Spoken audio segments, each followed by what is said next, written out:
नमस्कार दोस्तों।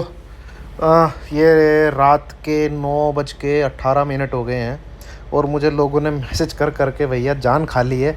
अरे वो जो वीडियो में जहाँ मैं 17,000 बोल रहा हूँ, वो 17,000 की जगह आप 16,000 लगा लो। अब मैंने 16,480 बोला है, 16,340 बोला है, यो 17,000, उस 17,000 जहाँ जहाँ है उसकी जगह 16,000 लगा लीजिए। सारे लेवल सेम हैं, ठीक है, उसमें कोई बदलाव नहीं है। जहाँ 17,480 है वहाँ 16,480 लगा लीजिए। जहाँ पे 17,625 ऐसे कुछ लिख दिया वहाँ पे 16,625 लगा लीजिए। नीचे की तरफ जहाँ 17,150 ऐसे कुछ बोला है वहाँ पे 16,000 लगा लीजिए। जस्ट 17,000 को 16,000 से रिप्लेस कर लीजिए यार, ठीक है। ये मेरी आप लोगों से हाथ जोड़ के विनती है, गलती हो गई मेरे से, ठीक है। चलिए, अब ये थोड़ा सा डाउ शाउ भी दिख रहा है तो भैया डाउ जोन्स मुझे लगता है कि बॉटम जो है बन चुका है, ठीक है। ये अभी गया था ना 32,242, यहाँ पे दिख रहा होगा आपको, दिखाता हूँ मैं। ये जो है 32,242 बॉटम मुझे लग रहा है कि बन चुका है। अगर नहीं बना है तो आज बन जाएगा या कल डाउ जोन्स के फर्स्ट हाफ में, मतलब कल 10:30-11 से पहले पहले डाउ का जो है बॉटम बन जाएगा। फिर एक टाइम बीइंग एक टेक्निकल पुल बैक आना चाहिए, सेम उसी टेक्निकल बेसिस पे जिस टेक्निकल बेसिस पे हम अपने मार्केट में एक्सपेक्ट कर रहे हैं, और उसी टेक्निकल बेसिस पे डाउ जोन्स में भी 600 से 900 पॉइंट की एक रैली, रिलीफ रैली टाइप आनी चाहिए। और सब कुछ डाउन, और बॉन्ड यील्ड तो देखिए भाई, मेरे तो क्या कहते हैं होश उड़ गए। आज थोड़ी डाउन है भाई, पर देख लीजिए आप 30 ईयर वाली 3.219 चल रही है, 10 ईयर वाली 3.085 चल रही है, और ये 3.2 तक चली गई थी, ठीक है। तो अब अगर बिगर टाइम फ्रेम की मैं आपसे एक बात करूँ ना, मार्केट को 2-1 महीने के लिए एक बार ऊपर ले जाया जाएगा, जो मुझे लग रहा है, जो मैं एंटिसिपेट कर पा रहा हूँ ऑपरेटर की साइकोलॉजी, ठीक है। एक बार ऊपर ले जाया जाएगा, ठीक है। वहाँ पे फिर लोगों को ऐसा लगेगा कि इतना ख़राब हो गया, इतनी बॉन्ड यील्ड बढ़ गई, युद्ध हो गया, कोरोना दोबारा आ गया, चाइना में सब कुछ ठप पड़ गया, मार्केट फिर भी ऊपर है, तो इन्वेस्ट करते हैं, ठीक है।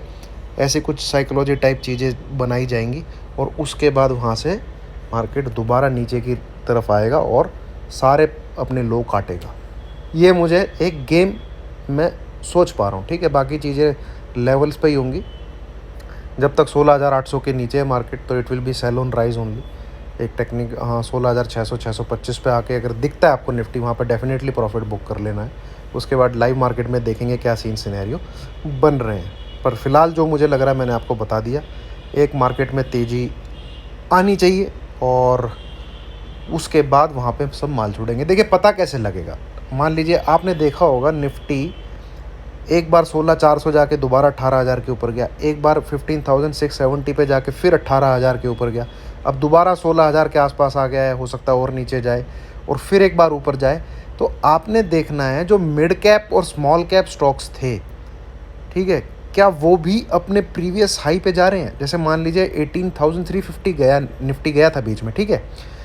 वहाँ पे कितना 18,600 से सिर्फ 300 पॉइंट नीचे था सॉरी। पर आप अगर स्मॉल कैप और मिड कैप इंडेक्स को देखेंगे, भैया स्टॉक 20-20, 25-25, 30-30% नीचे है। चाहे आप उसमें लाल पैथ लैब लगा लीजिए, चाहे आप उसमें अपोलो हॉस्पिटल लगा लीजिए, चाहे आप उसमें दीपक नाइट्रेट लगा लीजिए, चाहे आप उसमें अतुल का स्टॉक लगा लीजिए, चाहे आप नवीन फ्लोरिन लगा लीजिए, और ये बहुत दमदार कंपनीज़ के नाम ले रहा हूँ मैं। आप डिक्सन लगा लीजिए, आप एफएल लगा लीजिए, ठीक है। ये अपनी नई ऊंचाइयों से 10-10, 20-20% नीचे हैं। फिर निफ्टी दोबारा 18,114 का आसपास गया। तो आप जब दोबारा इन स्टॉक को देखेंगे तो इनमें कोई नया हाई नहीं बना है, ये वहीं रेंग रहे हैं। तो ये होता क्या है, इंडेक्स को ऊपर करके ऊपर करके ऊपर करके बार बार माल डंप किया जाता है, ठीक है, बार बार माल डंप किया जाता है और रिटेलर को लगता है कि मार्केट में कुछ नहीं है, ठीक है। और जबकि ये डंपिंग होती है कैसे, निफ्टी के अच्छे बढ़िया स्टॉक्स को पकड़ पकड़ के कभी एचडीएफसी बैंक, एचडीएफसी को पकड़ लेंगे, कभी रिलायंस चचा को पकड़ लेंगे। रिलायंस देखिए 2900 के आसपास तक चला गया था। कभी ये मैनेज करने के लिए अभी एफएमसीजी को पकड़ के रखा हुआ है। तो उस प्रकार से ऊपर नीचे करते रहेंगे।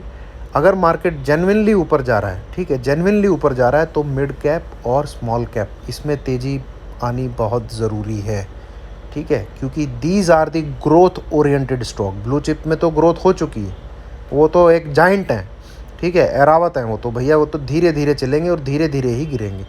ग्रोथ किस में है, ठीक है, जवान चीज़ क्या है, ठीक है, जैसे हम लोग 30-35 साल, हम लोग क्या है, इंडिया एक क्या कहते हैं यंग कंट्री है, तो ये यंग स्टॉक्स हैं सारे जिनके मैंने आपके सामने नाम लिए हैं, जो एक्सपेंड कर रहे हैं अपने आप को। अगर ये नहीं चल रहे हैं और निफ्टी नया हाई लगा रहा है, तो समझ लीजिए निफ्टी ऊपर डंपिंग करने के लिए गया है। ये थोड़ा सा मैं इन्वेस्टर को बताने की कोशिश कर रहा हूँ, और मार्केट की आप आवाज़ कैसे सुन सकते हैं, इन चीज़ों से थोड़ा सा पता आप लगा सकते हैं, मतलब एक ब्रॉडर व्यू समझ सकते हैं मार्केट का, ठीक है। चलिए मैं बता तो कुछ और रहा था आपको, वो तो 2-3 चीज़ें मैंने आपको और शायद अच्छी बता दी हैं। आप थोड़ा सा इस वे से मार्केट को देख सकते हैं। डाउ जोन्स में एक टेक्निकल पुल बैक आना चाहिए, 33,000 के ऊपर निकलना चाहिए विद इन दिस फ्राइडे। 33,000 से ऊपर डाउ एक बार जाना चाहिए, ठीक है। और अपना निफ्टी भी 16,650 इसके दरमियान एक बार आना चाहिए, ठीक है। चलिए बाकी देखते हैं दोस्तों, ट्रेडिंग लेवल्स पे कीजिए। अल्टीमेटली मैं यही कहता हूँ, हमारा बाई साइड का भले ही व्यू हो, बट बाई साइड का लेवल ना कटे तो बाई करने से कोई फ़ायदा नहीं है, ठीक है। चलिए, थैंक यू वेरी मच।